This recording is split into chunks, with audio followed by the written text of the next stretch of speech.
Hello, I'm Sheila with The Grateful Goddess, and with me today is Laurel Inman. She is a multi-passionate entrepreneur, and we're really going to focus on her greatest passion today, which is as a health coach. She has developed an entire program called Eating with Heart. So, tell us a little bit about Eating with Heart. Well, Eating with Heart was first developed when it's been about a year after I'd overcome my own struggle with emotional eating. Yes. And along with emotional eating came weight gain. Mm-hmm.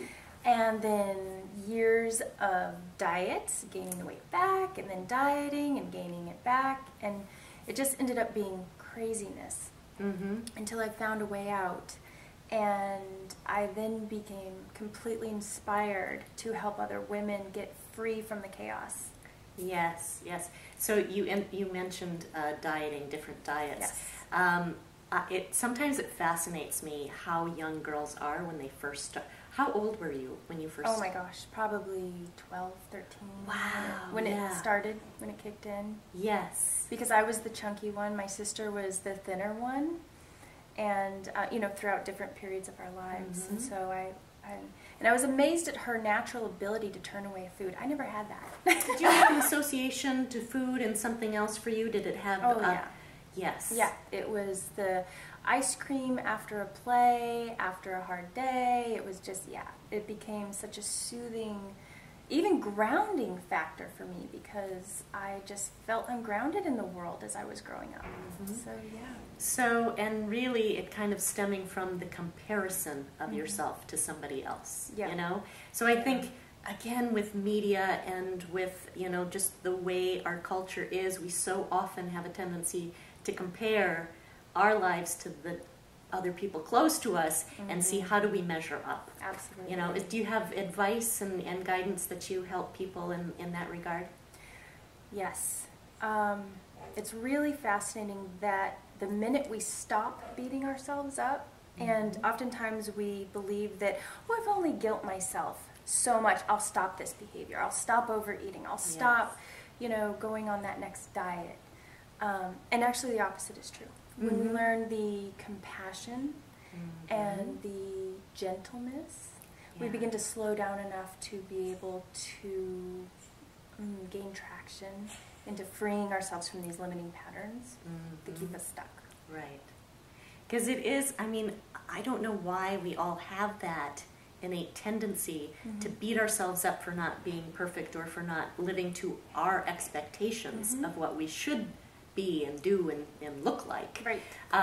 And yet, when in reality, that beating ourselves up only creates bruises. It does not actually help us achieve what it is we want. So true. And it's shifting that from being so hard to loving ourselves more. And I think it's the key to so many things is loving ourselves through something rather than hating ourselves through something. I just don't some things that people could start doing today that would help them in this journey.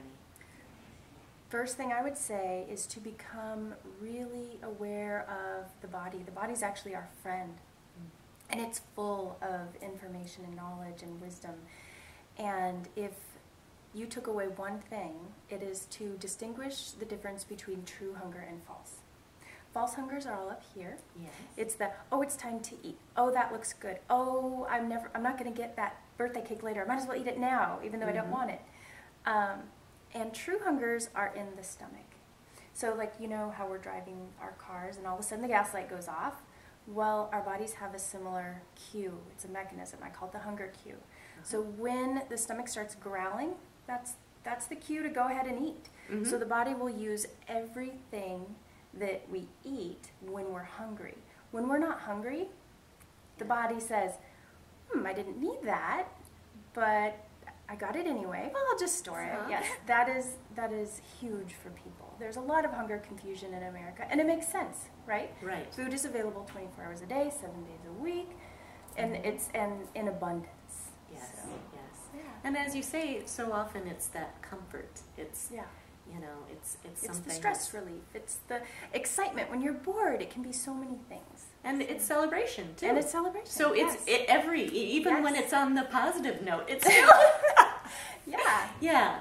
Which isn't to say that it's all bad, because obviously it's great. But Exactly. it's learning how to, that relationship with it. So Yes, that exactly. How to navigate through that. And I always say it's going from a love-hate relationship. It's like, I love you, but I hate you, but Yes. to just one of pure love and appreciation and balance. How do people go about, so if there's parts of this message that really resonate with them, how do they learn more about Eating with Heart?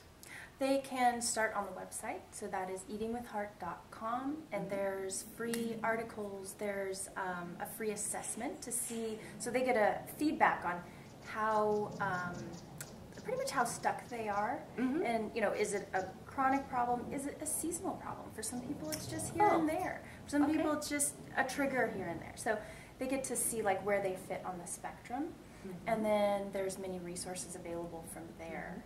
So if somebody is just seasonal or has different things, do they do they have a different protocol than the other programs? Yeah, so they may not need as much support as somebody who's dealing with it every single day, like I was. Most people I've got an ebook, and typically the ebook would be enough because it's education. But the people who are struggling every day, what tends to work better is education and support.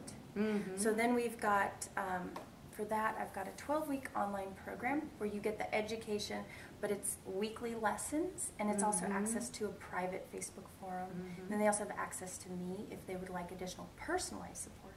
Right. So there's a lot of different options for anyone that is in any area. Wonderful. Thank Yeah. you, dear. Oh, thank you so much.